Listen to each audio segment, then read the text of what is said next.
ताज्या घडामोडी पाहण्यासाठी C24 तास या YouTube चॅनलला लाईक करा, शेअर करा, सबस्क्राइब करा आणि बेल आयकॉनवरती क्लिक करायला विसरू नका। गेले 7-8 दिवस मी हॉस्पिटलला होतो। काल मला हे रात्री माहीत पडल्यानंतर निघालो मुंबईवरून आणि आज सर्व माहिती संपूर्ण घेतली। आपल्या सर्वांना सांगण्यास मला प्रथमतः आनंद वाटतोय की 2 लाख टन क्रशिंग या सीझनला यशस्वीपणे आमच्या कारखान्याने केलेलं आहे आणि पोटदुखी तीच झालेली आहे। विरोधकांची जी पोटदुखी झालेली आहे ती तीच आहे।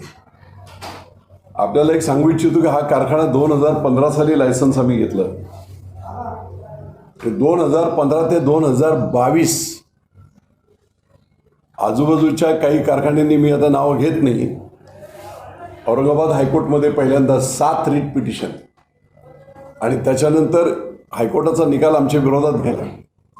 मॅनेजमेंट सगळी होती आणि त्याच्यानंतर आम्ही सुप्रीम कोर्टात गेलो आणि सुप्रीम कोर्टातून हायकोर्टाने घेतलेले निर्णय पूर्णपणे चुकीचे आहेत अशा पद्धतीने स्ट्रिक्चर पास झाली सुप्रीम कोर्टातून आणि सुप्रीम कोर्टाने आमच्या बाजूने निकाल दिला 2022 मध्ये।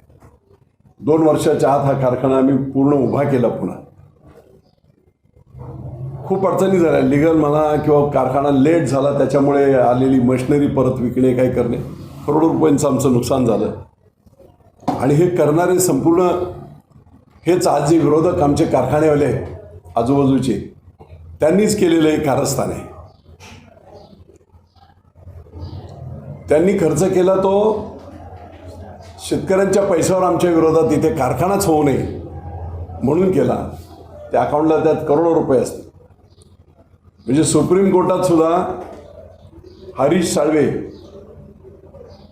कपिल सिब्बल, मनू सिंघवी आणि पी चिदंबरम हे देशातले 4 प्रमुख ॲडव्होकेट त्यांनी लावले होते आमच्या विरोधात। मुकुल रोहतगी आणि सुंदरम करून आमचे वकील होते आणि आम्हाला माननीय उच्चतम न्यायालयाने आम्हाला दिलासा दिला, न्याय दिला आणि पूर्णच्या पूर्ण निकाल आमच्या बाजूने लागला आणि त्याच्यानंतर हा कारखाना उभा राहिला। आता कारखाना तर उभा राहिला आहे, काहीच आता करू शकत नाही।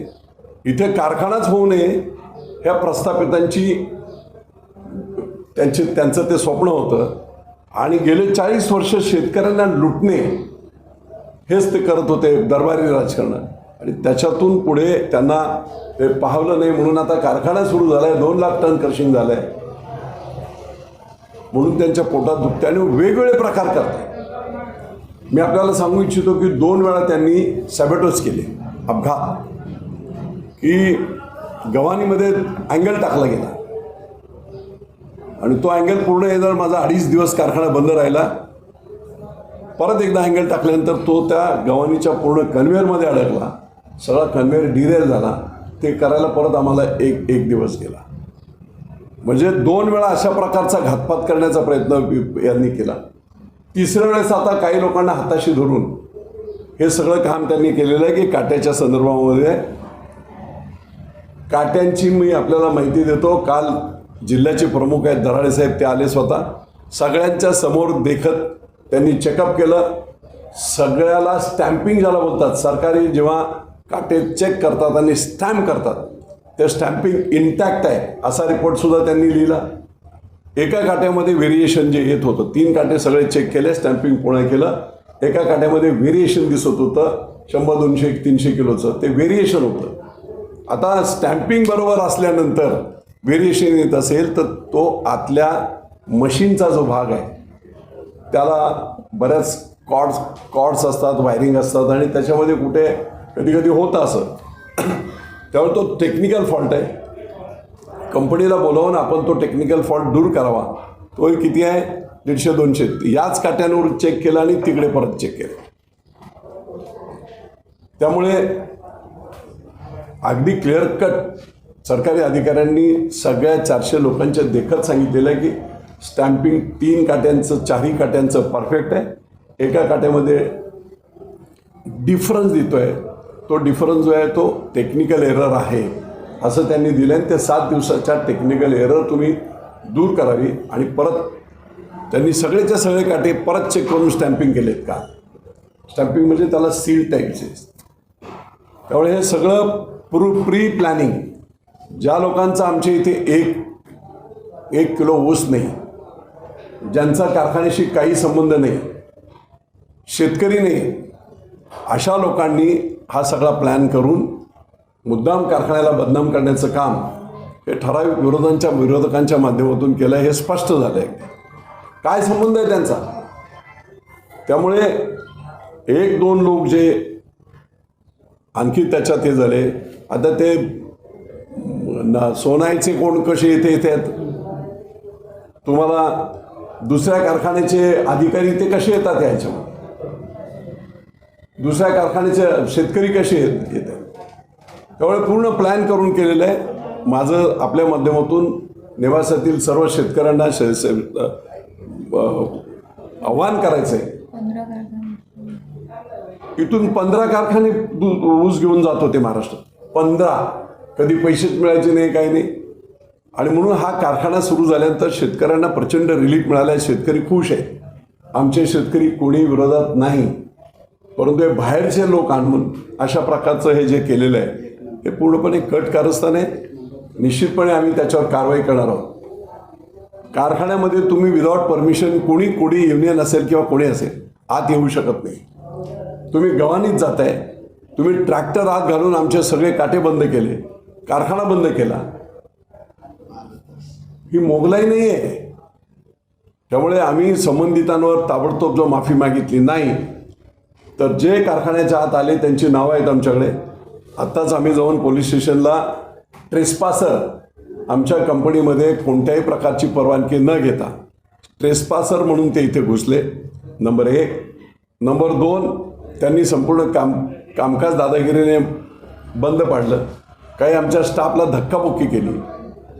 या सगळ्या बाबतीमध्ये कायदेशीर कारवाई आम्ही करणार आहोत. आणि ज्यांनी बदनामी करण्याचा प्रयत्न केला आहे त्या सर्व लोकांना बदनामीच्या संदर्भातले केसेस, 10-10 कोटीचे केसेस, हे 3-4 लोक जे आहेत त्या 3-4 लोकांवर 10 कोटीचे बदनामीचे ज्या केसेस आहेत त्या आम्ही टाकणार आहोत.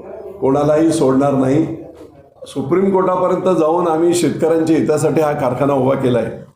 आणि कोणी जर अशा प्रकारचं कट कारस्थान षडयंत्र करून जर असं हे काम करत असेल, कारण लोक आलेले इथे त्या कारखान्यांचे इथे शेतकीचे अधिकारी इथे यायचं कारण काय त्यांचं, त्यामुळे अगदी उघडपणे झालेलं आहे. हरकत नाही, त्यांनी 7 वर्ष माझे कोर्टात घालवले. आता अशा प्रकारचं हे करून पण काल आलेले दराडे साहेब असतील, जिल्ह्याचे प्रमुख असतील, यांनी सगळ्यांनी चेक करून कोणत्याही प्रकारची अफरातफर नाही हे क्लिअर कट सांगितलं आहे. एकामध्ये व्हेरिएशन जे येते ते व्हेरिएशन तांत्रिक आहे, त्या बाबतीत देखील चेक करून 7 दिवसाच्या ते चेक करून एवढंच हे करून परत आम्हाला बोलवा. अशा पद्धतीने सगळ्या चारीच्या चारी काट्यांचं स्टॅम्पिंग पूर्णपणे त्यांनी केलेलं आहे. आणि खूप दादागिरी त्यांनाही करत होते. तेव्हा त्यांनी स्पष्टपणे सांगितलं होतं, एकतर आम्हाला आमचं काम करू द्या सरकारी, नाहीतर आम्ही जातो. आणि त्यावेळेस त्यांनी केल्यानंतर मग हे सगळे शेतकरी संघटनेचे वगैरे 2-4 कोण लोक होते ते निघून गेले. एखादी गोष्ट जर तुम्हाला पटत नसेल तर त्या पटत नसलेल्या गोष्टीबद्दल कायदेशीर कारवाई करण्यासाठी प्रक्रिया आहे. त्या प्रक्रिया न करता अशा पद्धतीने कारखान्यात घुसून कारखाना बंद करणे हे बेकायदेशीर आहे. आणि त्या बाबतीतल्या सगळ्या गोष्टी त्याच्या बाबतीमध्ये आम्ही निश्चितपणे कारवाई करतो आहे. त्यांच्या पोटात इतरांच्या जो दुखत्या इतर कारखान्याच्या, गेल्या वेळेस आम्ही सगळ्यात पहिले पैसे सगळ्यांना दिले, सगळ्यात जास्त रेट आम्ही दिला. यावेळेस सुद्धा आता 3050 सगळ्यात जास्त रेट आम्ही देतोय. त्यामुळे काही ना काहीतरी करून शेतकरी हिताला बाधा आणण्यासाठी आमच्या हा सगळा बनाव आहे. तो बनाव आम्ही पूर्णपणे तो हाणून पाडलेला आहे. संबंधित ज्या कोणी असा आगाऊपणा केला त्या प्रत्येकावर कारवाई केली जाईल. आणि मला आपल्या माध्यमातून शेतकऱ्यांना सांगायचं की निश्चितपणे एक प्रचंड प्रामाणिक अख्ख्या महाराष्ट्रात विजय बापू शिवतारे नाव विश्वासार्हता आणि प्रामाणिकतेबद्दल प्रसिद्ध आहे. त्यामुळे अशा प्रकारे कितीही कोणी सूर्यावर थुंकण्याचा प्रयत्न केला तरी ते होणार नाही. आणि निश्चितपणे शेतकऱ्यांना अजून चांगला भाव आणि अजून चांगल्या सगळ्या फॅसिलिटीज आम्ही देण्याचं ठरवलेलं आहे. शेतकरी इथून आम्ही अगोदरच सांगितले की या कारखान्यातून विजय शिवतारे 1 रुपया परत बाहेर काढणार नाही. जे काय असेल ते इथेच कारखाना असेल कारखान्याच्याच डेव्हलपमेंट, शेतकऱ्यांच्या डेव्हलपमेंट याच्या बाबतीमध्ये हे सगळं काम हा कारखाना करणार आहे. म्हणून विरोधकांची, विरोधी कारखान्यांच्या या चालबाजी आहेत, त्यांनीच हे सगळं कुभांड केलेलं आहे असं निश्चितपणे दिसतंय प्रथमदर्शनी. ॲक्शन झाल्यानंतर निश्चितपणे पोलीस त्याचा तपास, ज्यांना काय करायचं ते करू द्या. आता कायदेशीर बाबी येतील, आम्ही नसताना त्यांनी इथून पुढे कायदेशीर बाबी येतील. उद्या ते काही बोलतील, काट्यामध्ये डिफरन्स नाहीच आहे. काट्यामध्ये व्हेरिएशन एकदम मायनर व्हेरिएशन आहे, चुकीचं आहे.